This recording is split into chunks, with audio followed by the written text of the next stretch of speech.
इन तीनों चीज़ों पे का एक निचोड़ निकाल के आपके आगे रख दूंगा जी। आपने कहा जी पीटीआई को इजाज़त इसलिए जलसे की नहीं मिलती कि उस पर उन्होंने एक बड़ी लंबी चौड़ी गुजारिशात लिखी हैं कि इतने सफारत खाने हैं, इतने सफ़ीर हैं, इतने लोग वहाँ जाते हैं। बिल्कुल ठीक, 101% ठीक, दुरुस्त होगी बात। क्या जमात इस्लामी के दड़ने से उन लोगों ने सफारत खाने बंद कर दिए? क्या जमात इस्लामी के दड़ने से 5 लाख लोगों की आमदोरफ्त ख़त्म हो गई है? क्या जमात इस्लामी के दड़ने से वहाँ पे कोई सिक्योरिटी का मसला हो गया? अगर ये है, अगर मसला हो गया है, लोग 5 लाख लोग सफ़र नहीं कर सकते, सफारत खाने बंद हो गए हैं, तो फिर जमात इस्लामी को बैठने की किसने इजाज़त दी? फिर जमात इस्लामी के साथ मुज़ाकरात की किसने इजाज़त दी? फिर जमात इस्लामी को उस चौक तक पहुँचने किसने दिया? फिर जमात इस्लामी के काफ़िले जो हैं वो कंटेनर हटाकर वहाँ पर किस तरह चले गए? पहली बात। दूसरी बात, जमात इस्लामी ने कल मुज़ाकरात की इब्तिदा की। अब मुझे बताएं, उस मुज़ाकरात से चंद मिनट पहले एक प्रेस कॉन्फ्रेंस ख़त्म होती है जिसमें वजीर खजाना प्रेस कॉन्फ्रेंस करते हैं, यासर साहब याद है जी? अच्छे तरीके से वो क्लियर कर देते हैं कि हमने कोई चीज कम नहीं करनी। वो क्लियर कर देते हैं कि हमने IMF की शराइत पे पूरा उतरना है हर सूरत में। लग रहा था दानिस्ता तौर पे की गई। उसके कुछ देर बाद आप आते हैं, आप एक प्रेस कॉन्फ्रेंस करते हैं।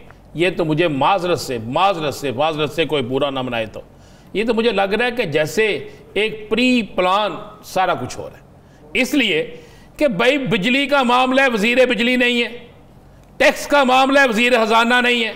अब मुझे बताए तारक फजल चौधरी साहब ये फैसला करेंगे, अमीर मकाम साहब ये फैसला करेंगे, अताउल्लाह तारड़ साहब ये फैसला करेंगे।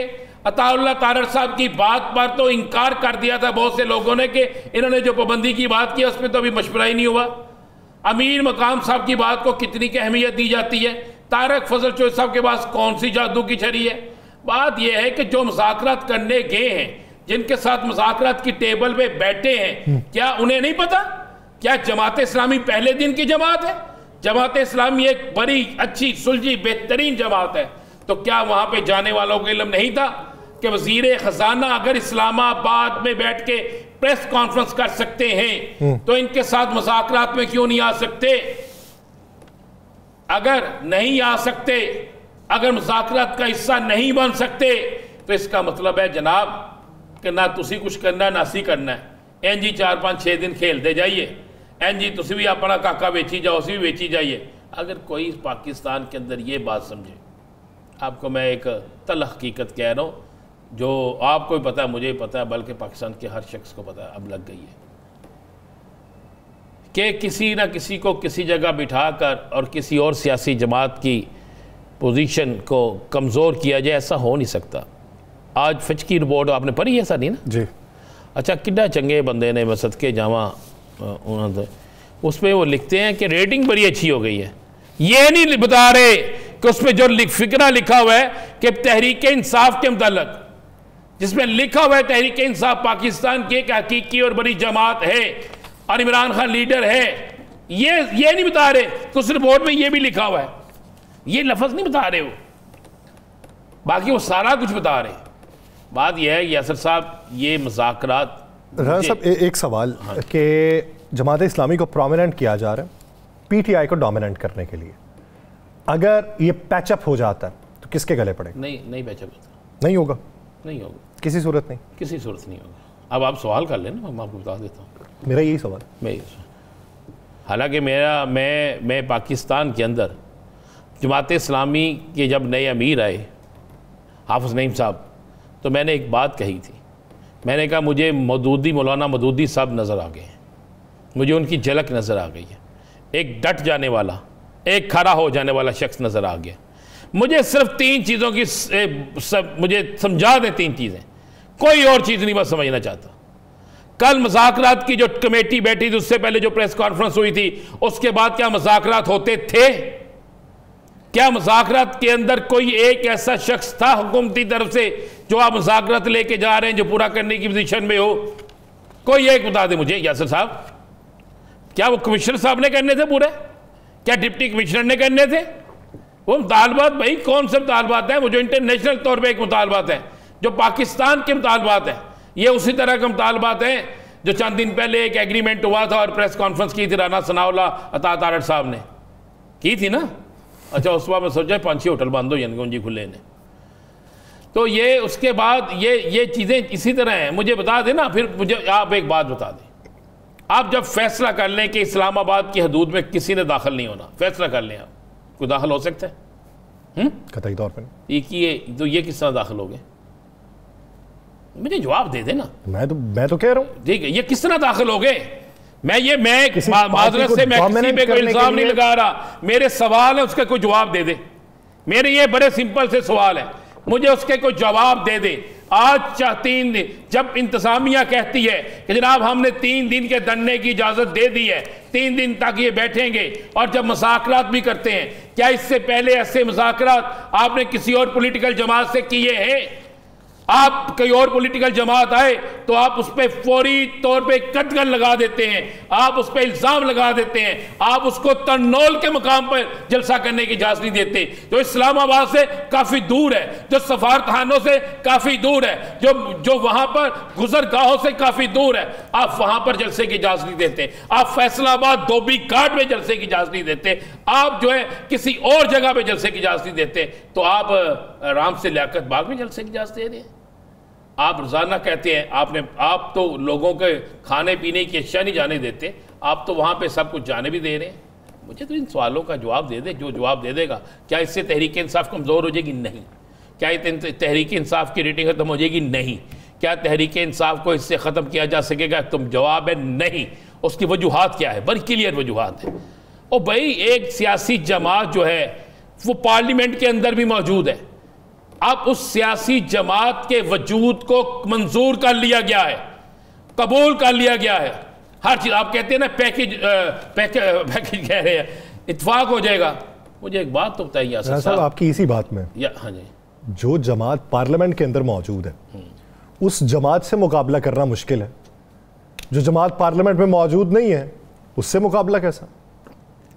एक सादा सी वजह तो है। कोई वजह नहीं है। नहीं है? अब नहीं है, बिल्कुल नहीं है। जो पार्लियामेंट में मौजूद नहीं, मुकाबला करना आसान नहीं? नहीं, बिल्कुल नहीं है। ये मुकाबला ये पार्लियामेंट के अंदर या बाहर की बात नहीं है। ताहिरुल कादरी का कभी भी कोई शख्स पार्लियामेंट के अंदर नहीं गया था। खुद ताहिरुल कादरी साहब एक दफ़ा गए थे, जब उसका धरना हुआ था आपने देखा था कि क्या हालात हुए थे, याद है आपको? याद है ना आपको? और उसके धरने से पहले क्या हालात हुए थे? आपने इस लाहौर शहर को कितने दिन सील भी देखा था। मॉडल टाउन से कोई गुजरता क्या, उसकी गलियों में जो रहने वाले थे वो अपने घरों से बाहर नहीं निकल सकते थे। यासर साहब ना बात करें हम वो बात। मुझे एक बात चले बता दें, एक वक्त आया था जब जमात इस्लामी के साथ तहरीक इंसाफ ने कहा था जमात इस्लामी में हम शामिल हो जाते हैं, याद है? उन्होंने कहा जी KPK के अंदर हम आपके शामिल हो जाते हैं। जी, इलेक्शन से पहले इनकार हो गया था जी। वजह क्या? मुझे जवाब दे देना वजह। इनको बेहतर मालूम होगा, इनफरादी हैसियत में कहते थे मैदान में उतरना। वजह बहुत से फैसले जो हैं जमात इस्लामी के खुद अपने गले पड़े है ना गले। फिर आप ये जो हो रहा है ना, अभी भी सारे जितने भी लोग हैं वो यही कहते हैं कि अगर पैचअप होगा तो तभी इनके लिए बका है। इनफरादी तौर पर पैचअप भी हो जाएगा, आप सुन लें। नहीं, पैचअप उन तहरीक इंसाफ के साथ नहीं होगा, इनका पैचअप हुकूमत के साथ हो जाएगा। हुकूमत झूठा सच्चा लगाकर इन्हें रवाना करेगी वहां से। नोट कर लीजिएगा मेरी बात को, इस बात को लिख लीजिएगा। इनके साथ वैसे ही पैकेज सारा कुछ तय होगा जिस तरीके से सिंध के अंदर हुआ था। ये एक पैकेज है, उस पैकेज के अंदर किसको क्या मिलता है। मेरी बात को कोई अच्छी समझे कोई बुरा समझे, मैं चैलेंज के साथ कहता हूं मुझे बुला लें, किसी मुज़ाकरे में बुला लें, मैं वहां पे ये बात साबित करने के लिए तैयार हो जाऊंगा। मुझे ये तो समझा देना 144 है ना। आप इस्लामाबाद हाई कोर्ट के अंदर कहते हैं कि जनाब 144 है, हम नहीं इजाजत दे सकते, तो फिर किस तरीके से इजाजत हो गई है? किस तरीके से हुकूमत वज़रा जाके मुलाकातें कर रहे हैं? आज हाफिज साहब ने क्या गंदम का मसला करें हल, गंदम का मसला भाई। अगर हाफिज साहब गंदम का मसला हल किए बगैर आते हैं, अगर जमात इस्लामी वहां पर अवाम पर बिजली का बिल जो गिर रहा है इसको खत्म कराए बगैर आती है, अगर सरकारी अफसरान पर लगे टैक्स को खत्म कराए बगैर आते हैं, अगर वहां पर गिरने वाली महंगाई को खत्म कराए बगैर आते हैं, तो फिर तो ये ना हो जी हुकूमती अखराजात को कम कराए बगैर आते हैं, 1300 सीसी से जायद गाड़ी इस्तेमाल करवाने के बगैर। उसके बाद ये यकम को पता चला ये पेट्रोल सस्ता हो गया और कहते जनाब साड़ी बहादुरी है, और वो तो 15 के बाद जो महंगा होगा फिर किसकी बहादुरी है? फिर कौन जिम्मेदार होगा? जो मेन इश्यूज हैं खत्म करवा के आए ना। अगर आप खत्म नहीं करवा सकते, अगर आप खत्म नहीं करवा सकते, चले आपके मुताबिक इस धरने की विन विन सिचुएशन क्या होगी? कल बताएंगे। अब इस पे नहीं कल बताएंगे आपको, कल आपको ये भी बता देंगे। मुझे सिर्फ आज बता, आज दूसरा राउंड हुआ है मुज़ाकरात का जी। क्या निकला उसमें? कुछ भी नहीं। कल पहले राउंड में कुछ निकला, आज दूसरे राउंड में पहाड़ खोदी जा रहे हैं, पता नहीं क्या निकलेगा। कल दूसरे राउंड में कौन था? आज दूसरे राउंड में कौन कौन था? कल वाले ही नाम थे। कल वाले नाम। तो मुझे एक बात बताए, वजीर खजाना थे? नहीं। अवैस रुगारी सब थे? सर अक्सर औकात माउथ पीस ही जाते हैं सिर्फ मुज़ाकरात करने, जो पैगाम रसां होते हैं पैगाम आके दे देंगे। किन्नू बना दे हो फिर, पागल किन्नू बना दे हो? क्यों मुझसे पंजाबी में मेरे वो बात सुनना चाहते हैं यासर साहब जो नहीं मैं करना चाहता? क्यों मेरे जमात इस्लामी से तल्लुकात आप ख़राब करना चाहते हैं यार? मैं खुद जमीयत का एक अदना सा कारकुन रहा हूँ, बस मैं पैगाम का। क्यों मुझसे आप ये सब कुछ करवाना चाहते हैं? तो माजी के तजर्बात यार मैं मेरे सच आखा थे भजन खाखा डरती सच ना आखा।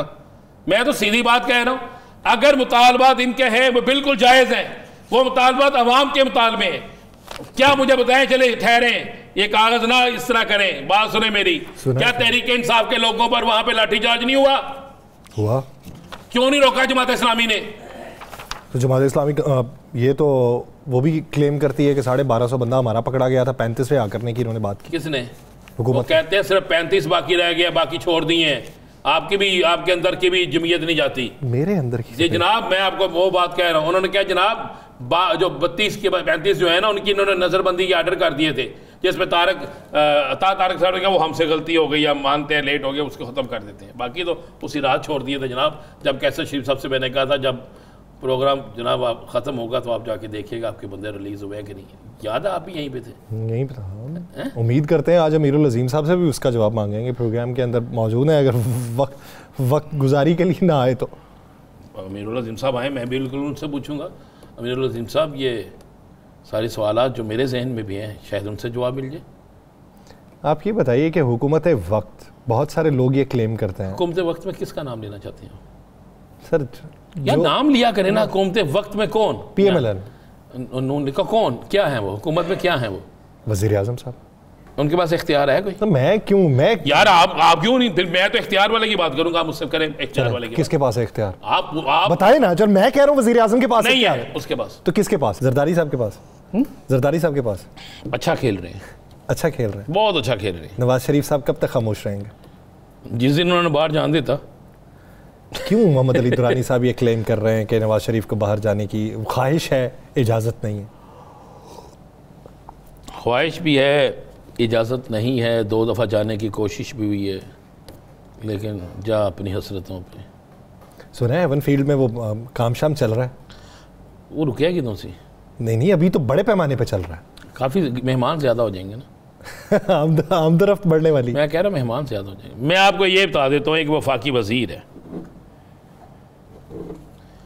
उस वफाकी वज़ीर ने किसी बड़ी इम्पोर्टेंट जगह पे कहा है इस्लामाबाद के अंदर, मैं ये हल्फन कह रहा हूँ, ये ब्रेकिंग न्यूज़ आपको दे रहा हूँ। उसने कहा जनाब हम बड़े संजीदगी से गौर कर रहे हैं कि अब हम इस बड़े खेल का हिस्सा ना रहे। आपको नहीं लगता कि ये चीज़ शायद उन्हें समझ आ गई है कि रोज़ाना की बुनियाद पे डिस्कस करना वो किसी को मज़ीद तक़वियत पहुँचा रहा है और अब आके मौज़ूआत की तब्दीली हो रही? नहीं, पंजाबी का एक फ़िक्र है कि मैं ये नहीं कहता कि यकसर ही उसे नज़रअंदाज करते हैं।